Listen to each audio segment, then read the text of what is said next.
Assalamualaikum warahmatullahi wabarakatuh. Perkenalkan saya Aulida sebagai mahasiswa bimbingan konseling Islam tahun 2022 mata kuliah pengantar psikologi dengan dosen pengampu Bapak Muhammad Hasan Abdillah SPSI MPSI. Dan pada kesempatan kali ini saya akan menjelaskan tentang pendekatan Gestalt. Terus itu juga poin-poin yang akan saya bahas adalah konsep dasar konseling Gestalt, tokoh teori Gestalt, tujuan konseling Gestalt, juga teknik-teknik dalam konseling Gestalt, dan yang terakhir konsep belajar dalam konseling Gestalt. Berikut penjelasan saya. Jadi, dalam pendekatan Gestalt ini terdapat konsep tentang urusan yang tak selesai, yakni itu mencakup perasaan-perasaan yang tidak terungkapkan seperti dendam, terus itu juga kemarahan, kebencian, sakit hati, kecemasan, kedudukan, rasa berdosa, rasa diabaikan. Meskipun tidak bisa diungkapkan, perasaan-perasaan itu diasosiasikan dengan ingatan-ingatan dan fantasi-fantasi tertentu. Karena tidak terungkapkan di dalam kesadaran, perasaan-perasaan itu tetap tinggal pada latar belakang dan dibawa pada kehidupan sekarang, yaitu dengan cara-cara yang menghambat hubungan yang efektif dengan dirinya sendiri dan orang lain. Urusan yang tak selesai itu akan bertahan sampai ia menghadapi dan menangani perasaan-perasaan yang tak terungkapkan itu. Yang kita bahas adalah tokoh teori Gestalt. Yang pertama adalah Max Wertheimer. Jadi Max ini adalah seorang ilmuwan yang lahir di Praha dan memiliki gelar PhD di bidang psikologi. Jadi saat Perang Eropa itu membuatnya pindah ke Amerika, dan dalam perjalanannya itu ia menemukan ide untuk penelitiannya karena melihat lampu yang berkedip-kedip dari kereta. Lalu Max ini kemudian meneliti atas pertanyaan-pertanyaan yang muncul di benaknya, yakni rangsangan mata dari suatu objek karena tercipta adanya ilusi gerakan. Lalu fenomena tersebut kemudian Max beri nama Phenomenon. Jadi saat Max ini berusia 30 tahun, yaitu melihat sebuah stroboskop di toko mainan. Dan itu hal yang membuat ketertarikannya untuk meneliti tentang sebuah konsep persepsi.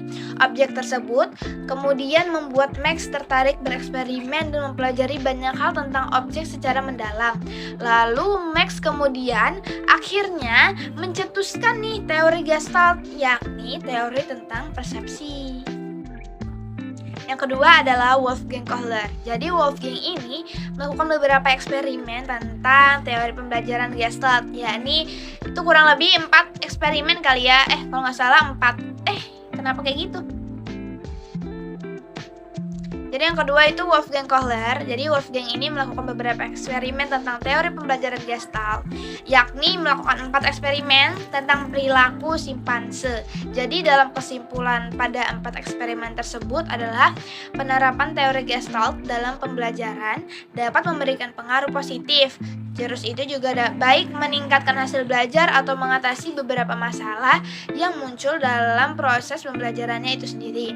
Jadi teori ini tuh mampu menciptakan pembelajaran yang menyenangkan, bermakna, dan selaras dengan pengetahuan yang diperoleh peserta didik sebelumnya menjadi lebih berkelanjutan atau lebih luas lagi.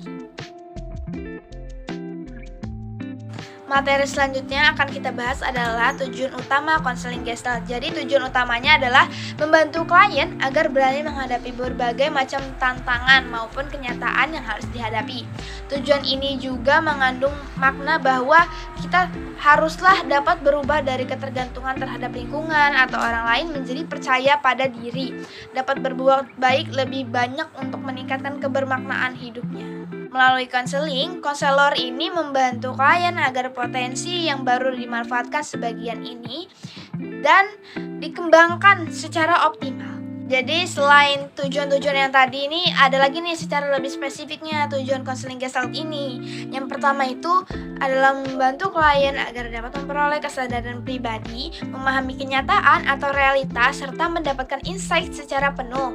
Terus itu juga lalu yang kedua, membantu klien menuju pencapaian integritas kepribadiannya. Yang ketiga, mengentaskan klien dari kondisinya yang tergantung pada pertimbangan orang lain ke mengatur diri sendiri. Keempat nih, yang terakhir adalah meningkatkan kesadaran individual agar klien ini dapat bertingkah laku menurut prinsip-prinsip Gestalt.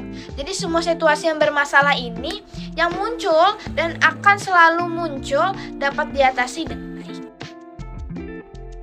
Selanjutnya akan kita bahas adalah teknik-teknik konseling Gestalt. Yang pertama adalah permainan dialog. Jadi, teknik ini itu dilakukan dengan cara klien itu dikondisikan untuk mendialogkan dua kecenderungan yang saling bertentangan, yaitu kecenderungan top dog dan kecenderungan underdog. Nah, misalnya, kecenderungan orang tua lawan kecenderungan anak, kecenderungan bertanggung jawab lawan kecenderungan masa bodoh. Nah, teknik yang kedua adalah latihan saya bertanggung jawab. Merupakan teknik yang dimaksudkan untuk membantu klien agar mengakui dan menerima perasaan-perasaannya daripada memproyeksikan perasaannya itu kepada orang lain.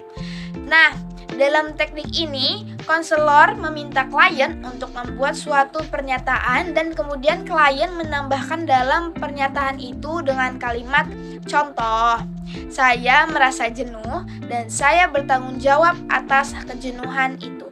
Jadi meskipun tampaknya mekanis, tetapi menurut Gestalt akan membantu meningkatkan kesadaran klien akan perasaan-perasaan yang mungkin selama ini diingkarinya. Teknik yang ketiga adalah bermain proyeksi. Proyeksi ini artinya apa sih? Jadi proyeksi ini memantulkan kepada orang lain perasaan-perasaan yang dirinya sendiri tidak mau melihat atau menerimanya. Mengingkari perasaan-perasaan sendiri dengan cara memantulkannya kepada orang lain, ini sering terjadi. Perasaan-perasaan yang dipantulkan kepada orang lain merupakan atribut yang dimilikinya. Dalam teknik bermain proyeksi, konselor itu meminta kepada klien untuk mencobakan atau melakukan hal-hal yang diproyeksikan kepada orang lain. Teknik yang keempat ini adalah tetap dengan perasaan.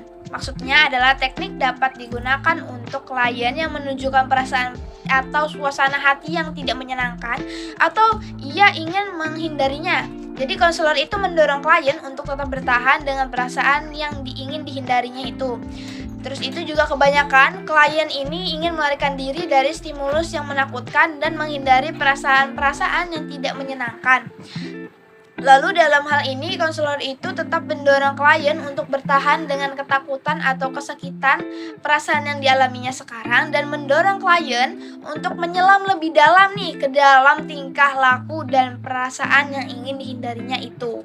Tidak cukup hanya dengan mengkonfrontasi dan menghadapi perasaan-perasaan yang ingin dihindarinya, tetapi juga membutuhkan keberanian dan pengalaman untuk bertahan dalam kesakitan perasaan yang ingin dihindarinya itu.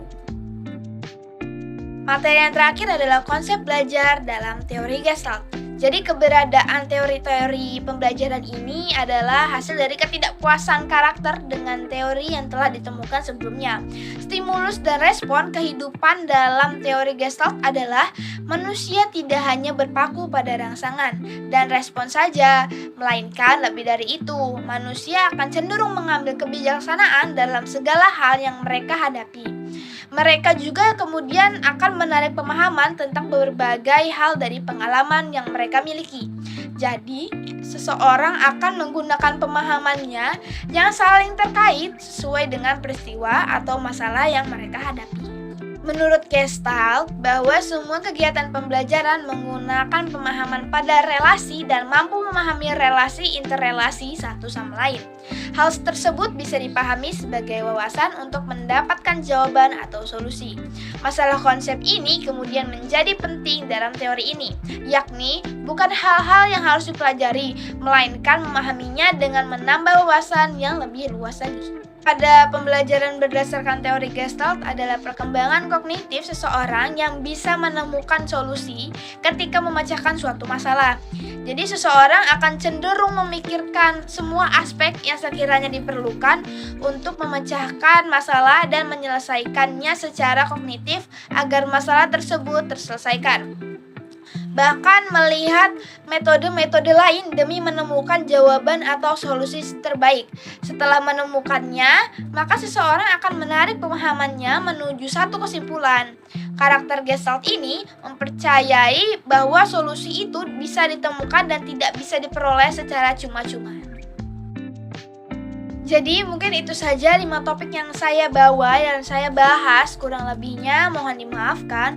Wallahul muwaffiq ila aqwamit thoriq. Wassalamualaikum warahmatullahi wabarakatuh. Sampai jumpa di minggu depan. Bye.